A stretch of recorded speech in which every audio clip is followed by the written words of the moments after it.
Hi everyone, and welcome to episode 13 of No Nonsense Whisky Reviews with me, Vim PF. Today we're looking at something a little bit different, episode 13, and I'm going to try and break through a little barrier of mine, which is Islay whiskies. Now, Islay whiskies are super famous around the world for being extremely peated. Peaty whiskey used to be the way that most whiskies were drank until kind of lighter floral whiskies came out from having taller and thinner stills. These guys chuck loads of peat in it. All the distilleries on the island do, and it gives it a very characteristic smoky, earthy kind of taste. Traditionally, I haven't been a fan of it. I think it's my fault really. I went straight into a festival, didn't know what I was doing, went straight up to Hoebeg and just chucked one of them down my neck, and all I could taste was dirt, and it put me off Islays for the longest time. And now I've received 2 samples from the Dram team in my subscription pack, and I thought I would do a little double threat as my 13th episode, which I'm also recording on Halloween evening, so interestingly enough. But we're going to go into this, and this is a review episode, but I don't want people to take this as a kind of definitive Islay review, because I'm not the right guy for that. This is going to be a first impression from an Islay newbie, and I'm a little bit scared. So I'm going to go in with the Bowmore first. I was given a pack of Bowmores a few years ago, 12, 15, 18 standards, and finished them, but didn't like them. So that was a few years ago, so I'm hoping my palate's expanded a little bit. So this is the Bowmore Darkest, aged 15 years. It certainly is dark. That is a really beautiful colour.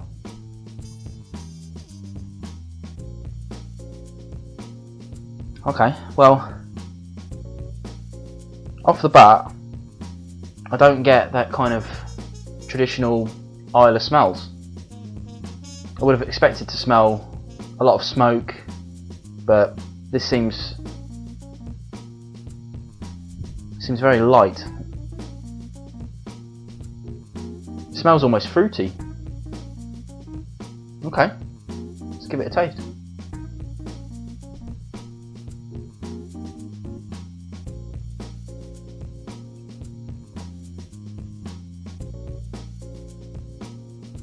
It's fruity. In a strange kind of way, if you'd have given me this and just told me to drink it, didn't tell me anything about it, I would not have said that was an Islay whiskey.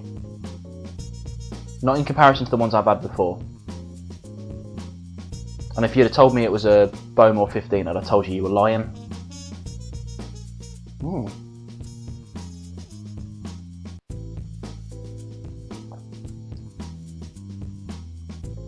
It's almost like a toffee with a bit of chocolate, you know?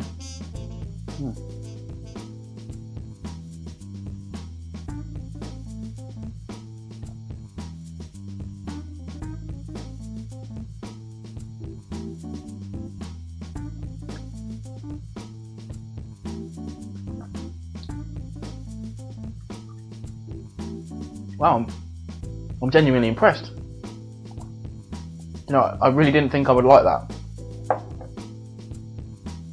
Just going to cleanse my palate for the next one, because it wouldn't be fair, I don't think, to go in off the back of that.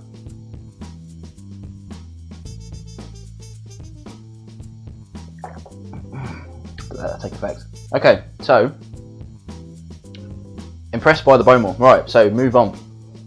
Now the next one came from a different but Dram team one, which was the independent indies that we got this time. I think it was this time. And this is the Robert Graham bottling of a Hoebeg, which is bottled at 40%, whereas the other one was 43%. Okay, now I don't know much about this or much independent bottlings, I have to admit, but I'll put their website in the description below at least. Let's see what we got.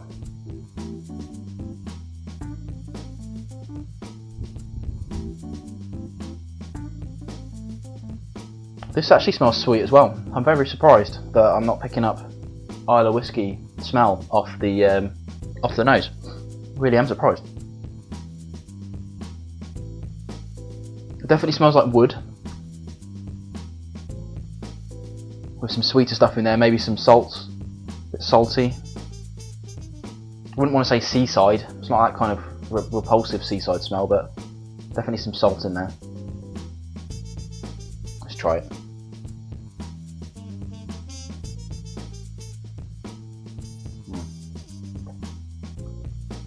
Well, this one definitely tastes like peat. Kind of to the ground earthy flavour,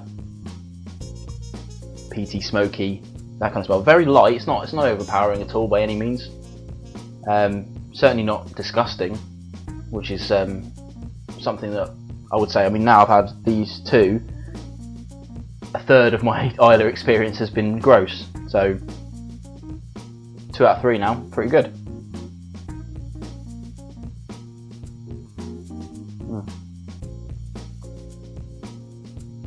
A little bit of sweetness, a little bit of saltiness to it. I'm struggling to get through those flavours though, I must admit.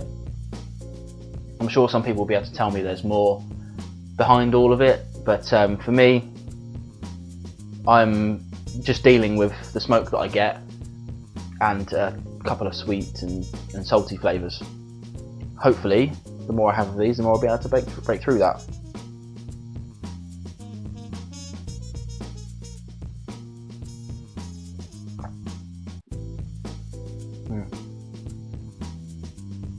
One thing I will say is apart from the alcohol tinge, the finish on the Bowmore is longer than the Hoebeg. I don't want to compare the two because they're two completely different whiskies from two completely different places, apart from the fact they're from the same island, but there you have it.